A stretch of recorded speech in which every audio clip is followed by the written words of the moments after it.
WeAreDevelopers. I'm here with Eddie. I'm not going to pronounce that family name. He's from Eddie Hub, and you know him from the YouTubes and Instagrams and TikToks and anywhere else where there's sugar-powered teenagers hanging out. So what do you do on your channels? What do you talk about? What are you passionate about? I talk about open source, and that's what I'm super passionate about. Okay. Well, we've done that before. I mean, I worked for Mozilla for 4 years, and I open sourced everything in Jaoude that I worked on and in Microsoft. And that was one of the interesting things to me. Large corporations started embracing open source rather early because they realized you can hire a lot of engineers that already know your stuff. You seem to be doing a lot of consulting for smaller companies to get into open source. What are the biggest mistakes that they make? Oh, interesting question, actually. You got into a really hard question to begin with. I have done some bigger companies as well, like DataStax, but you're right, they're a bit more established. Some of the mistakes that they've made, I think they think it doesn't need work. The community's going to magically just appear, and it's just going to happen. And they've got to nurture the community. They need to help and support them. Later on, they will get those ambassadors. They will get those champions. I think at the beginning, they expect it to happen overnight. Or you get the flip side where the company's got too much money, they might be small, but they've just got funding and they think they'll just throw money at something, not realizing they need someone there that people trust and is authentic. And you can't just throw money at it. It will just happen, especially overnight.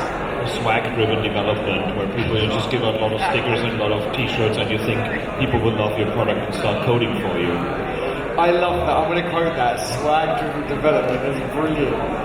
One thing I found though is like the bigger you are, like I open source projects in Microsoft mostly because I want the project to survive no matter what happens to the company, and every contributor that was on it would have their name associated with a Microsoft product. So if you're an intern and you worked on a product, you can prove 5 years later that I was part of this. Whereas like if you worked on something internally, you couldn't do it. The problem was getting contributors to a Microsoft product because they think we have 10,000 engineers in our beck and call. So I found there is a shyness of people to contribute to large corporate open source projects, although it's the best way to get known, right? Absolutely, you're completely right. It is a really great way to get known. You don't have to contribute to the bigger projects and the bigger companies, but it is a good way to get hired, get known as well. But I disagree with what you said a moment ago about they think you've got loads of engineers, they don't need to contribute. To be honest, from what I've heard from the community, they're scared. They think the project is moving so fast, they think it's so complicated, so they are definitely shy and more nervous about contributing to the project because it's a big company, but they want to do it. So I think if you just kind of they see the light and realize it's not that scary and they are just people, they do work at Microsoft or wherever it is, but they are just regular people. And I think that they will get involved and realize that it is worth investing the time into open source and into established projects as well. Yeah, well, you tend or X'd or tweeted or whatever it's called right now earlier that the easiest way to start contributing is to actually fix a typo. You read my tweet, I'm so happy, that's brilliant, it's made my day.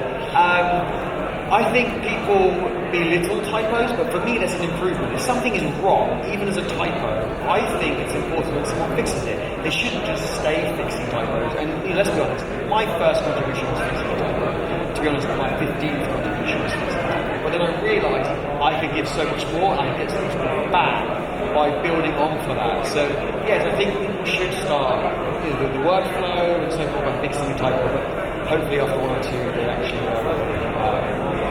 add more value. But just to caveat that, by fixing typo, I don't mean like changing various words and moving a comma or whatever. I mean fixing a typo where I confuse someone where English is my first language, for example. I mean, what I did as a policy was always have like good first bugs and flag them up with a hashtag in GitHub and basically like showing like this project might look daunting, but here's a very simple thing to fix that we don't have time for fixing, but you could, and that way you learn actually how the whole product works. And it seems like people are very happy about that, so it should be more companies doing that. I agree, and I got a question to throw back at you in a second. I believe most good first issues are not good first issues because someone wants it fixed because they haven't got time or it's a quick fix, but they don't write the steps to follow, and someone who's maybe new to tech or new to the project needs the actual steps. I think it should take longer to write a good first issue than it does to fix it for the person who knows how to fix it. And so my question for you is, I've already forgotten. Well, I mean, I can guess it. I mean, and that's what we did. We didn't just say like, we can't fix it, but we also described how to actually set up your environment, how to work it. It just explained that this is a simple thing code-wise to fix, but here are the steps how to get into the process, because it's really depressing when you actually spend like 3 hours trying to set up an open source project you want to contribute to, and then you see all the bugs that are actually outstanding and you don't have the knowledge to fix them.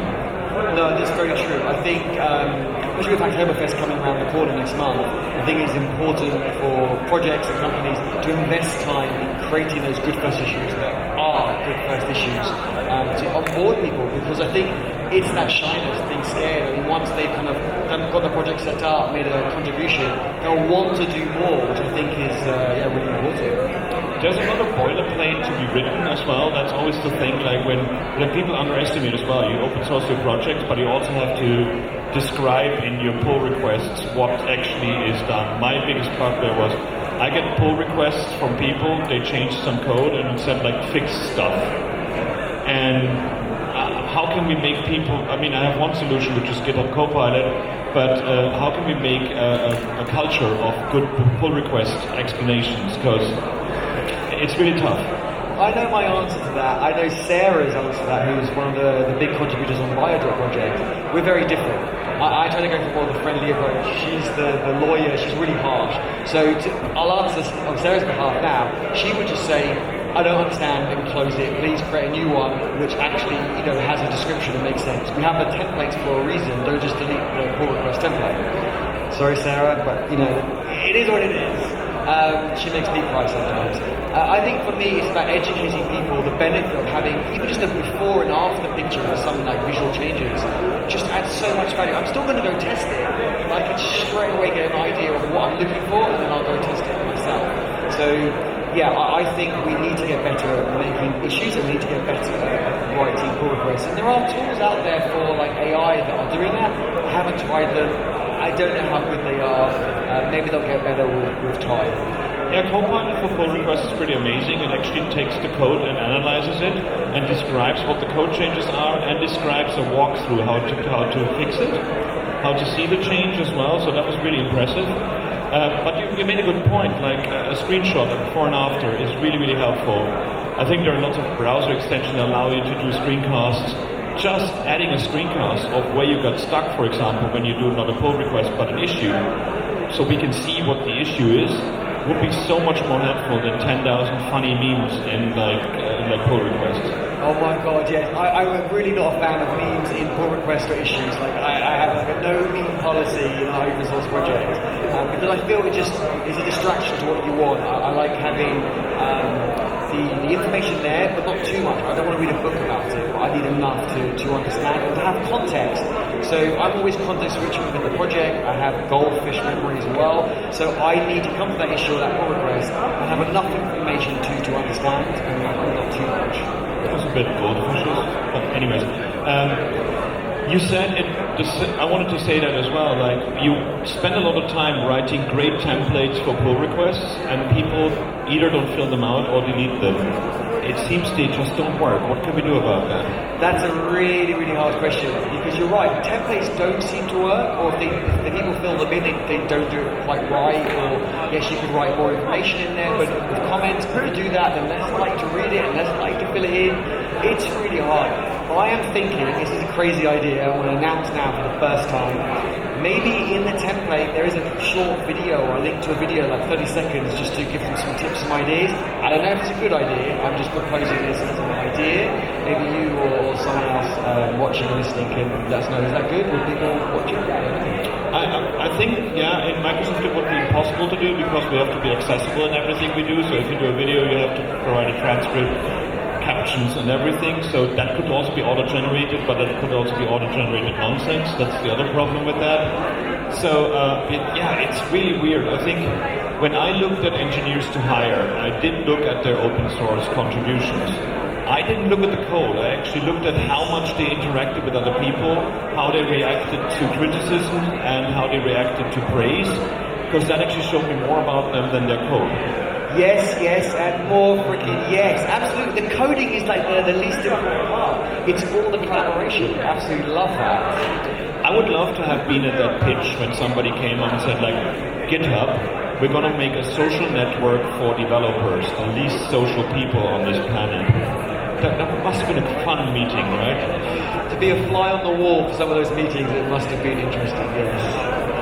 It was interesting when, again, GitHub seems to be ruling supreme in that, because, I used it from the beginning. I love GitHub pages, that you can actually generate something and immediately, when you do just do HTML, CSS, and JavaScript, make it executable as well. But do you also get people that actually are using others and are super against GitHub? Because when Microsoft bought GitHub, I remember that big outrage. Me too. And I was one of them. I'm so into convert now, like having collaborated more with Microsoft, been to some of their other events and other tools and so on. I think they're doing great. I was one of those people who's like, oh no, it's going to be another LinkedIn or another whatever. Actually, I think from my understanding, it's given GitHub autonomy and it's been great. It's worked out really, really well. So if I remember correctly, just before Microsoft bought GitHub, they had new features for a year or two, really big. I remember all of us thinking, well, if they open sourced it, maybe we could help. Microsoft bought it, we thought it was going to be worse, but actually ended up being a lot better. So I think it has turned out well in the end. Yeah, I like the irony when people said, like, I'm going to GitLab now, and GitLab was on Azure, so actually Microsoft made money with GitLab, but it didn't with GitHub at the beginning, so that was actually quite fun. But it's interesting to see how Git as well, as a version control, accelerated open source. Because I remember when I was in Mozilla, it was all SVN, and just setting up a client was like 3 hours of tears and unhappiness.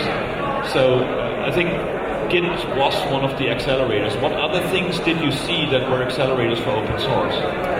Before I answer that, I'm going to try and make you cry. So you mentioned SVN, which kind of made me cry a little bit inside. Do you remember the day? We were both kind of a bit long in the tooth. Do you remember the days of CBS? CBS, Bazaar, Star Team. I used about 18 of them, and they all were rubbish. It was painful. I was trying to look at people watching. Clear Case. Which one? Clear Case. Oh, I never tried that, but I was aware of it. Okay. So accelerating open source, Git, you're right, it was a game changer. GitHub was also a game changer. Having that common platform, you didn't have to set up SSH keys for someone else's SDN server. Like that was, you're right, that was really good. And we also a lot of tools and projects becoming more mainstream in open source. Social media, kind of these open source projects using social media to talk about their projects, and people then becoming more aware of it, and it became more mainstream. I've been doing open source for a long time as well, like well over a decade. I've definitely seen it change, and I think it's going to change even for the better. There's still a lot more to come. And back then, I think it was a bit like a bit more cliquey, a bit more kind of nerdy. Now you've got people cool like me who do open source. I'm cool, right? Sure. Yeah, thanks. Your mom was right. It was interesting though when you just said that this opened social media, and I just immediately got like my Mozilla hat on back then, because we used IRC for everything to talk to each other, and still do, and W3C uses IRC for a few conversations as well. And then when Twitter and others came around, a lot of hardcore open source people said like, we should use Elo, or we should use Mastodon. Now with Twitter being, what's the term, dumpster fire I think it is, a lot of people say Mastodon is the solution. I have a real issue right now that a lot of open source people that I work with, I talk to on Twitter, and they're gone to some other Mastodon, and explaining Mastodon to a non-initiated person seems to be an issue, and a lot of open source alternatives seem to have that same problem. I think, the open source alternatives is interesting. It's got pros and cons, but also we've distributed open source, like Web3 stuff. People then kind of also get a bit scared. I think they don't understand, if I join this server, can I still communicate with someone else on another server? I think there's a lot of education that needs to go on that side. And it's getting better all the time, you're right. And these open source projects are growing, and as they get a bit more momentum, I think it will be interesting. The next couple of years are going to be interesting, so I think you definitely keep our ears to the ground and what happens. It's always fun when you have companies that say open source, we use it because it's free. And my answer was always it's free as in puppy. It's a puppy you get for free, but you have to take care of it and it will shit in your house. And you will have to do something about it. So do you get that a lot as well? That people like, oh, we get free engineers if we do open source, or we can use open source projects and make something commercial out of it? The first one more so. The second one, I haven't seen too much, but the first one, they think, right, if we open source this project, we're going to get loads of free developers, hundreds of them. You're right, it doesn't work like that. You need to kind of have a strong foundation. You need to improve your onboarding process, your documentation, your automation to get contributors. And then when you get contributors, they're going to want to chat to people. They're going to want to place. I think, going back to your previous question, places like Discord and Slack did also help open source. I know they're not open source themselves, but they did help open source because IRC was a little bit scary for many people. But yes, it doesn't happen overnight. It's a marathon, not a sprint, and they need to invest time and money in nurturing that community around the open source project. I don't think a lot of companies get. But they learn pretty fast, and they throw it out there and nothing happens to it, or they get a shitload of crappy PRs, and they're like, well, what do I do with this? And then, well, you need to educate people and say, well, we've got a contributing guide, read this. And then you get feedback. When people read it, you'll get feedback from it, and then they can improve it. I mean, the BioDrop contributing guide, I think it's pretty good. But if you look at it, it's got like 1,000 contributors to it. They might have only done a couple of lines or a screenshot, but it didn't happen on day one. It takes time, and I think people need to realize that. They need to invest in their open source project, invest in their community, and then the community will benefit, and then they will benefit. It's win-win for everyone, but they need to invest in it. One of the things that we had was like not many pull requests that made sense, but thousands of them that didn't make any sense. So you had to find it. We triaged it through the team that every day one of the other engineers had to go through it. And it seems like there is a part of the community that should be just, I mean, there's community managers, of course, but like filtering mechanisms, non-automated ones, human ones. It's an unthankful job, but I think a lot of people could learn a lot from that as well. Yes, I absolutely agree. And I think some of those pull requests that don't add a lot of value or just noise, by educating those people, they can become a contributor. I mean, we've had some of those on BioDrop where they were just making noise. And I'm trying to educate them and say, well, here's a contributing guide, can we help you? And some of them are our biggest ambassadors now. We don't have an ambassadors program, but unofficially. They're our biggest ambassadors, and they're one of our biggest contributors. And I think sometimes it's just that educational piece, and people just need to kind of change their mindset to realise it's not about chasing green squares, it is about adding value and making get value in return. I really see it as a two-way street. Sometimes feeling empathy. We got a lot of pull requests that sounded super aggressive, but they were just confused, and you explained one thing and then it turned them into a better contributor that way. Absolutely. I think things get lost in translation. Maybe using Google Translate, it doesn't quite make sense. We're talking about translation the other day. So, yeah, I think you're right. Having empathy, giving people the time. I think you need community managers and those sorts of things, those sorts of roles where they have time. I mean, yes, you'll get the odd troll and someone who does just want to troll, and then after one or two of those, you can spot those from a mile away. You can ban those, don't waste time on those. But the majority of people, 99% of people, do want to add value. They just might need a little bit of help at the beginning to get started. There is a thing such as burnout from open sourcing things. I mean, you see a lot of people that do something cool, it goes on Hacker News, and then they're swamped with like 6,000 pull requests and issues, and just basically give up. And a lot of them do like an open source project on the side, and it starts eating into their time. What can you, what kind of advice can you give somebody to actually start with an open source project to avoid that kind of thing? What kind of safeguards are there in place you can set up first? I love this question because it's so true. I found with our BioDrop project, we had a lot of contributors from the beginning. But other projects I've got, you kind of have no contributors, and you get one or two, and all of a sudden you jump, and you don't have a code. And burnout is a real thing. I must get thousands of notifications from GitHub per day on our project.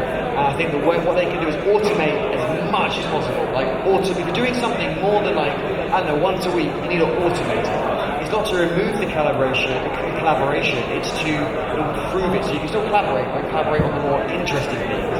I would say get maintainers as well, get people you can trust, get maintainers on the project. I mean, that has helped me so much. I mean, I know when I did a live stream on Biodrop, I woke up the next morning to 200 pull requests, and I was like, oh my god, what do I do? And then I started encouraging people to review the pull requests to help me.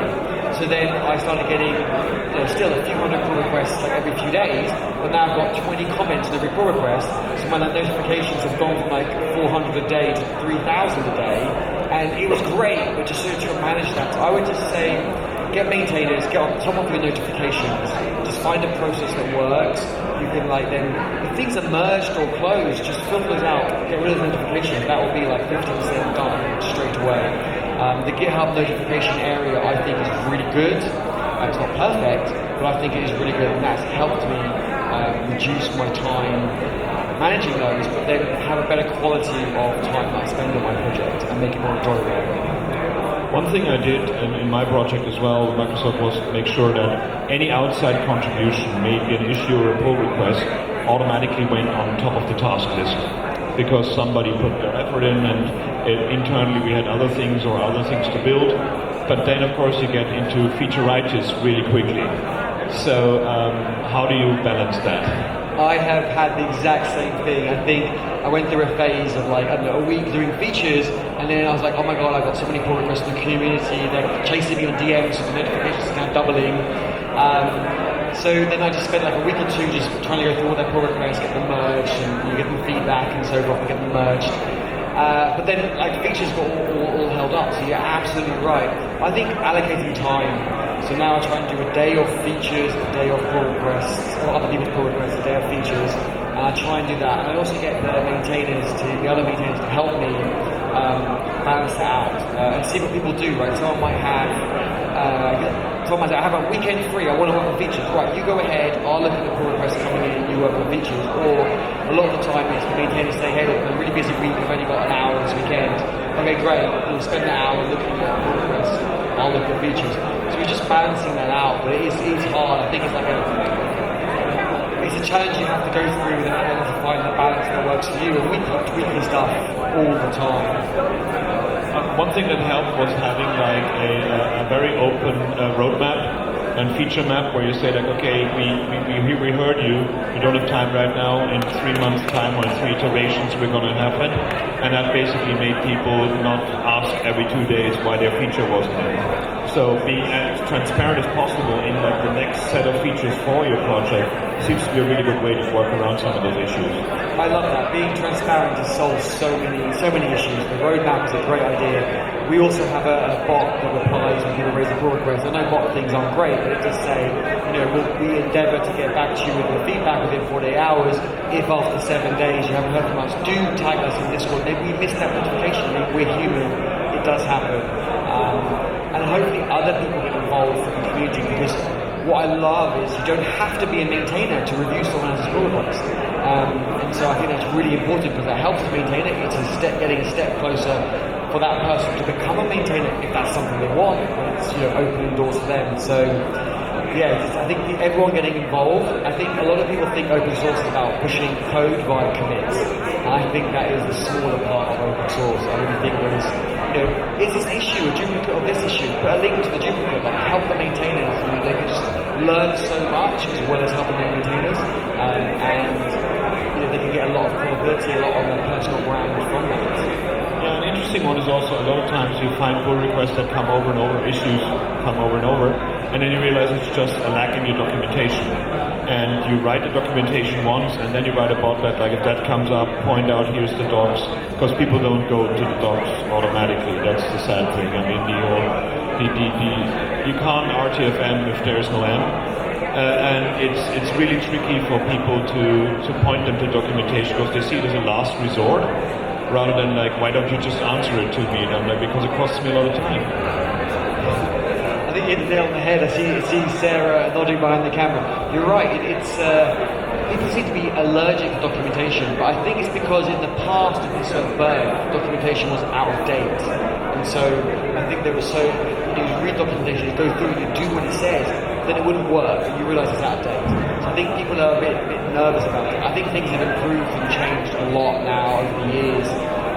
But you're right, people would rather have an up-to-date comment rather than documentation, but then they've wasted 2 or 3 people's time.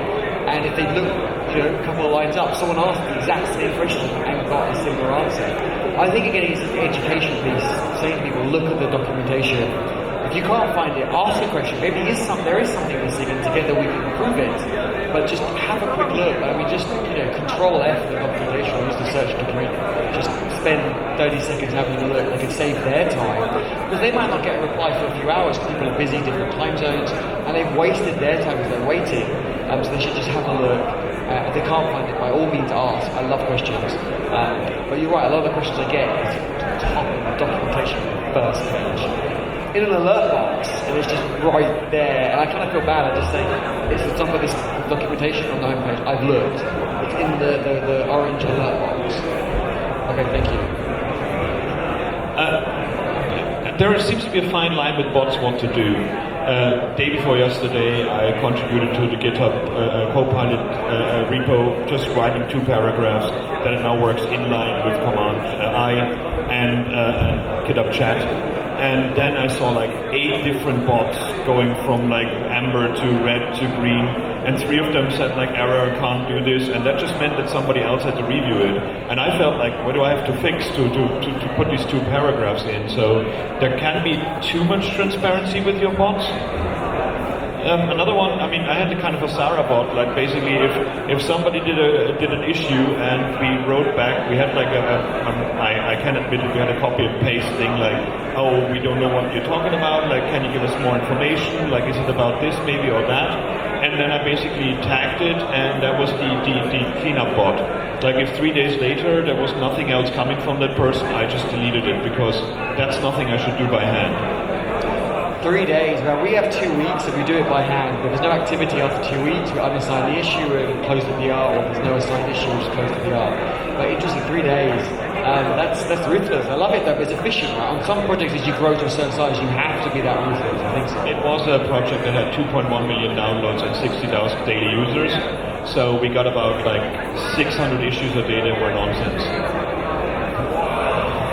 Yeah, okay, I think you have to be that ruthless. It makes sense because you've got the mental health of the maintainers and all their notifications. You need to think about that. We had someone who, this is a question I got for you actually, because we had someone leave our community because they disagreed with one change I made, and I was quite adamant that this change was important. And they were there from the beginning, so I was really upset that they left. And the change that I made was when someone raises an issue from the community, it goes to a waiting triage label and it gets locked. And it doesn't get unlocked until it's been reviewed and marked ready for dev or marked as discussion. The reason for that is my notifications would blow up because someone would raise an issue and then it would have 50 to 60 comments of please assign to me, please assign to me, please assign to me, but it hasn't been triaged yet. So we lock it, and people say, oh, it's not very inclusive. And I just said, well, they can comment on it if they just wait 2 days until we go through it, and either close it, they thank you very much, this is not a feature idea we want, or yes, it's ready for dev, or we unlock it and then they can comment on it. But that was really important to our maintainers' mental health, because my notifications, I think, at one point hit a peak of 16,000 notifications on GitHub per day. And as soon as we did that, it went down to like less than 2,000. So immediately that just made my life so much easier.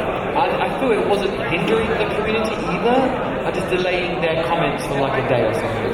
Yeah, especially if it's an issue that it's a hot topic and everybody has an opinion about it. Like people love to give comments and not contribute. So yeah, I totally agree that this is an okay thing to, I mean, hiding it would be a different issue because then you would get it over and over and over again. But locking it is basically just saying like, we're on it.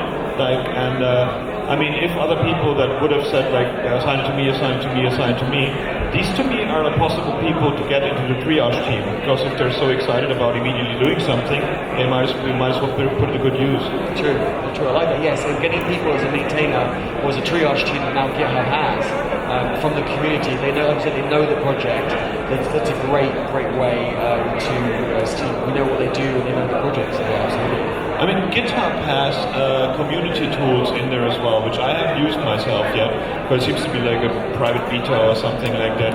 Because when you said earlier, like almost every project had a Discord now, that seems to be the fashionable thing, because Discord is an automatic community.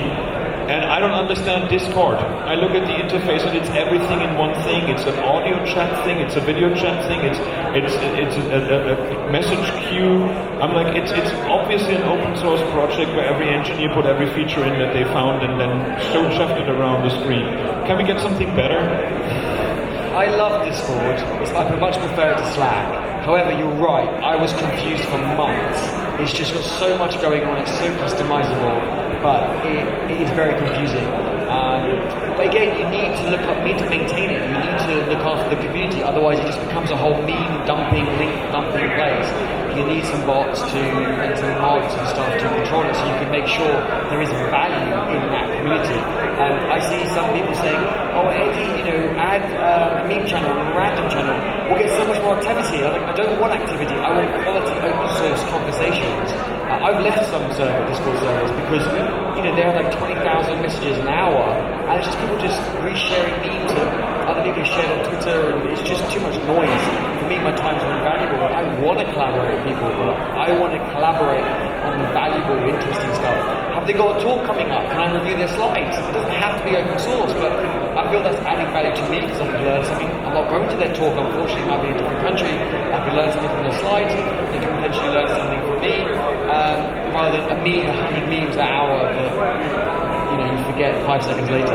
Do you think there's an issue that there is a discrepancy between UX, UI design people and open source people that basically, I mean, a lot of open source projects could be so much better if a proper UI designer had looked over it, but it's anathema to designers to do like spec work, whereas like most open source contribution is spec work. I'm laughing because you're kind of reading my mind. We recently got into UIUX open source contributions to WeAreDevelopers, and before that, I'm laughing because when someone does UIUX says, "Hey, do you want some open source contributions from this perspective?" It's like, my project is great. I use Jaoude and CSS, the components are pre-built, they're great. And then to point out things, I'm like, oh my god, like I didn't notice that when you pointed it out. So many comments from people now make sense. And I think those people, designers, those experienced people do want to get into open source, but developers are kind of a bit quirky, a bit protective, I don't know what the word is.